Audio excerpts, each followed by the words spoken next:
Hello everyone, welcome back to my channel. Today I'm really excited to show you an updated town tour. So I've put a lot of work into my town recently and I thought I would just show you kind of the changes I've made because I totally terraformed my town flat and then rebuilt it up. So let's go ahead and start here from the airport. Right away you'll see the little shop here, Timmy and Tommy's shop. I put it right here because I wanted visitors to my island to be able to come to the shop right away so that they can check out, what's new in the shop, what furniture they can buy.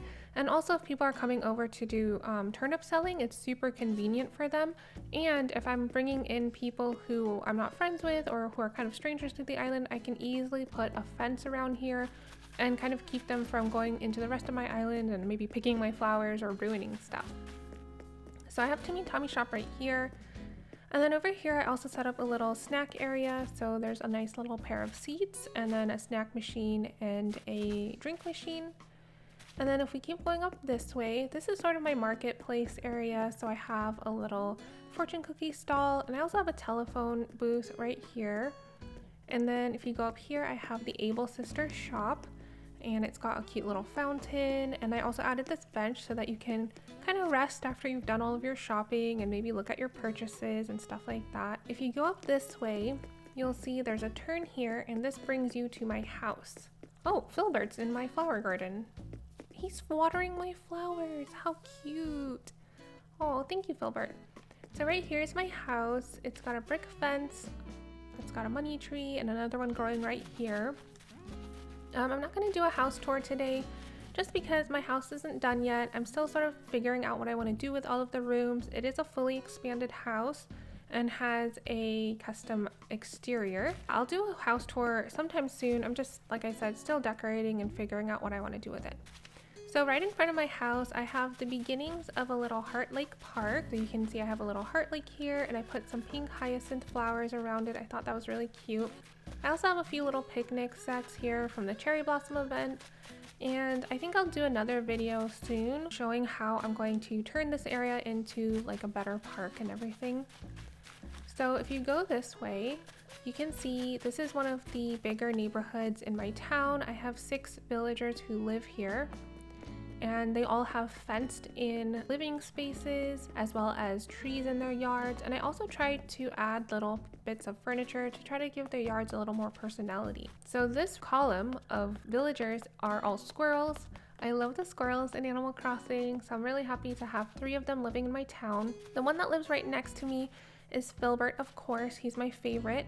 So I gave him a little pool here, a little rubber ducky pool. He seems like a very fun-loving villager, so I wanted to give him a piece of lawn furniture that kind of reflected that. And then over here is Peanut, and she just moved in recently. I moved her in with an amiibo card, and I gave her a little swing. And then here is Marshall's house, and I gave him a little chair and table so he can sit out here and drink his coffee and enjoy the weather and things like that. So those are my squirrel villagers.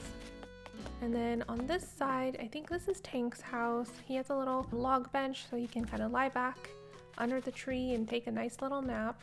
And then I have Hans here. And I constructed this little clothesline because I thought it was such a nice little rustic touch to include in his yard. And then over here is Brofina. And I gave her an iron table and chair as well as this mom's cup, which is a seasonal item you can get right now. And this, I have to say that this particular column of villagers I'm not super fond of. Tank's alright, but I don't think I'll be keeping Brofina and Hans in my town for too much longer. I'll probably be moving in Rosie or Meringue or one of the other villagers that I am more interested in having in my town. So as you can see, I made sure that around their yards the pathways were decorated with hedges and flowers, and I made sure that they all had street lamps so it's not dark and they can safely walk home each night. And if you go up here, this is the diner arcade that I've set up. So it has a mix of the pink and teal diner furniture. I thought that was a cute color mix. And you have a counter here where you can order a milkshake or some coffee or maybe some toast for breakfast. And I oriented everything in here so that it was really good for pictures, so you and your friends can sit here and kind of take nice pictures. One thing I do wish we had more of is food items, because I would really love to put some kind of food on this table and make it look a little more realistic, but hopefully they'll add those in the future. I also added this OK Motors game machine and this jukebox, which I thought suited the style of the diner, like the retro style of the diner, really well.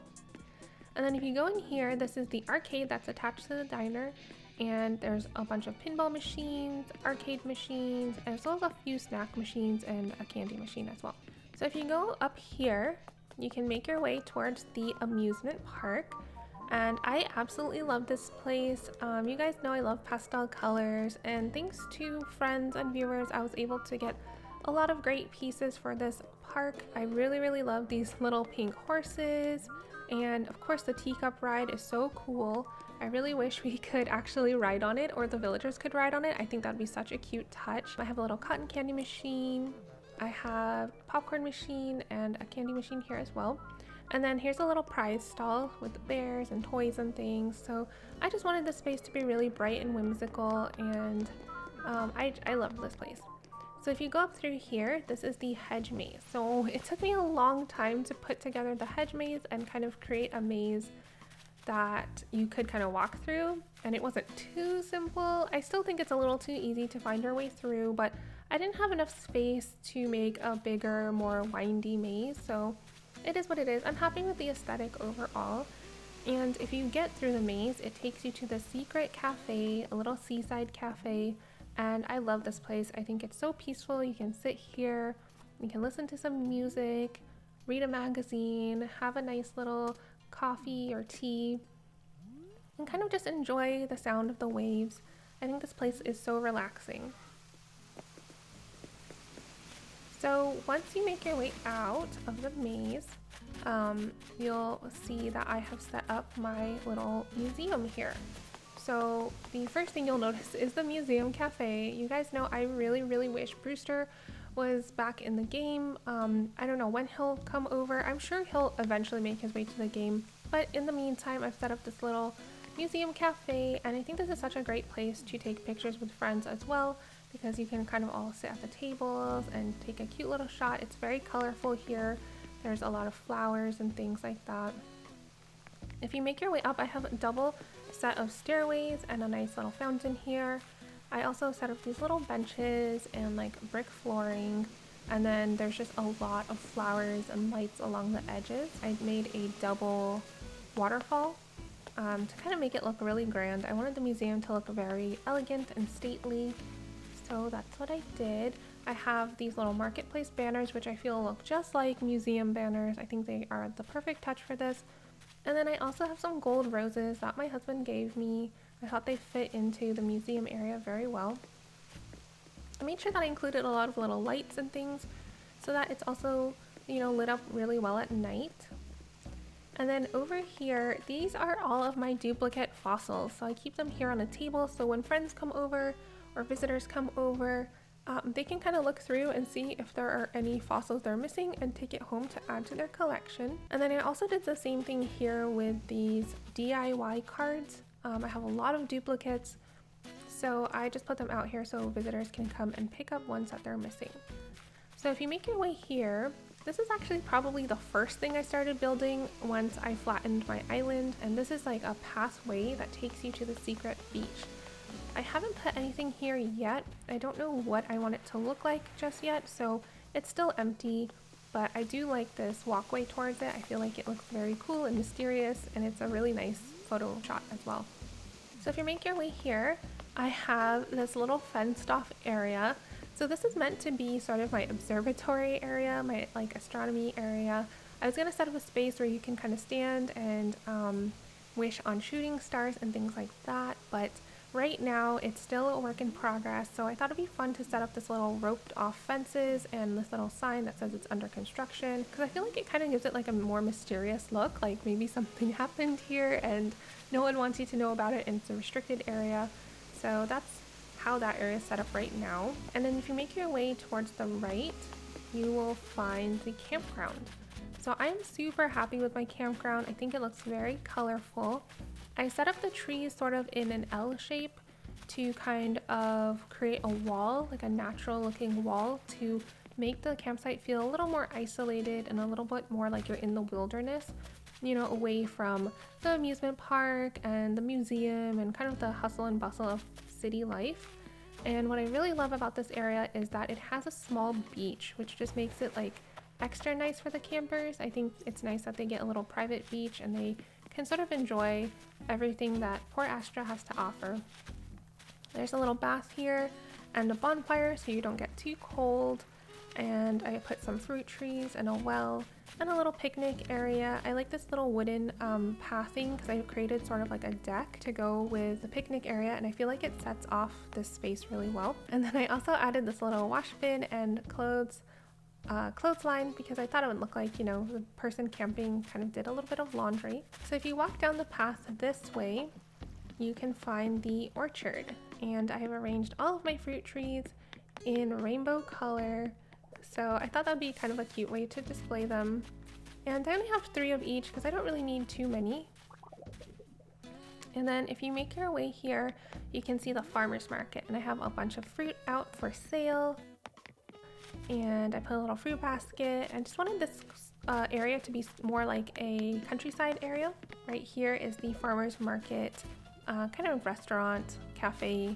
So you can see there's some soup, some hearty soup, and some rustic snow cones available for purchase. And then I also set up a little playground right here, so everyone who's visiting the farmer's market can kind of have their kids play around here while they're perusing the produce.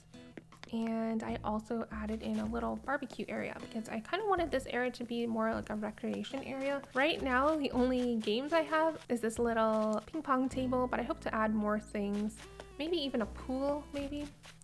And then if you make your way down to the beach here, I have set up a little juice bar. So it's a little juice like smoothie bar. There's a little DJ booth here. And I thought this was like a cute place to maybe have like beach parties and stuff. I added a lot of lighting, like the bamboo lamps and this really cool palm tree lamp, because I wanted it to look kind of neat and glowy when it's the evening and have like cool music playing and stuff like that. So I thought that's just a fun little area. So actually I want to show you the second neighborhood. If you make your way back up here, you'll see that here are the first 2 houses in this neighborhood. So I went with more rustic look with this neighborhood because it is by the campground and by the orchard and the farmer's market. I sort of wanted to make this feel a little bit more of like a cozy, less busy neighborhood. And I gave everyone shared yards because I thought it'd be, like I said, a little cozier. So this is Goldie and Bo's yard, and I set up a little tea set for them so they can kind of sit here, have some tea, talk a bit, and all of that good stuff. I gave them some orange trees as well. I have a lot of extra orange trees because my husband planted them and I didn't want to get rid of them, so I just decided that Goldie and Bo can enjoy them. And then here is the second set of homes in this neighborhood. I haven't fixed up their shared yard yet. I'm still going to get some trees and add some furniture there. But this is Gladys's house and Lily's house. I just moved in Lily. I absolutely love her. Her house is so cute. And yeah, I love her. She's so cute. I don't know if I'm going to keep Gladys. I think she is a good fit for my town, but I do have like other villagers I want to move in, and I'm not sure, you know, if there'll be room for her yet. Oh, right here in front of the plaza, I have this open area, and this is where the mini games are going to be hosted. On my birthday, I had a bunch of little mini games set up here. I took them down because I wanted to organize them a little bit more neatly. So I'm going to have like musical chairs right here, and then we also played Pitfall Sumo, which I can show you what that looks like once it's set up in a future video. But basically it's like a little square you set up, and then you surround it with pitfall seeds, and then you have friends come into the middle of the square and you try to push each other into the pitfall, and whoever falls first loses. So it's pretty chaotic and fun, and I just wanted to make sure that I set it up a little bit more nicely, so this area is still blank for now. I also have a lot of blank space right here in front of the park, and I have plans for it. I'm thinking about opening like a pizza parlor and a bookstore and a couple of other things. So let me know in the comments below if you'd like me to do videos of me building out those areas so you can kind of see what they look like and how I did it and like what furniture I used and stuff. That's my entire town so far. It's definitely still a work in progress. It's unfortunately not a 5-star town yet. Isabel did tell me I needed more flowers, which makes sense. I kind of got rid of all of my flowers and trees when I was building everything back up again because I just needed space to put down paths and figure out where I wanted things to go. So I think very soon I'm going to be working on adding in more flowers and trees and hopefully getting my town back up to 5 stars. So thank you guys so much for watching. I hope you enjoyed this little updated town tour. Let me know in the comment section below what you're doing in your town, what projects you're working on in your town, and what you're excited about. And if you like this video, please give it a thumbs up. And if you aren't subscribed to the channel, please go ahead and hit that subscription button. And if you aren't subscribed to notifications, go ahead and hit that notification bell so you can be alerted to when I post my next video. I'll be back with another video soon. Thanks again for watching. Bye!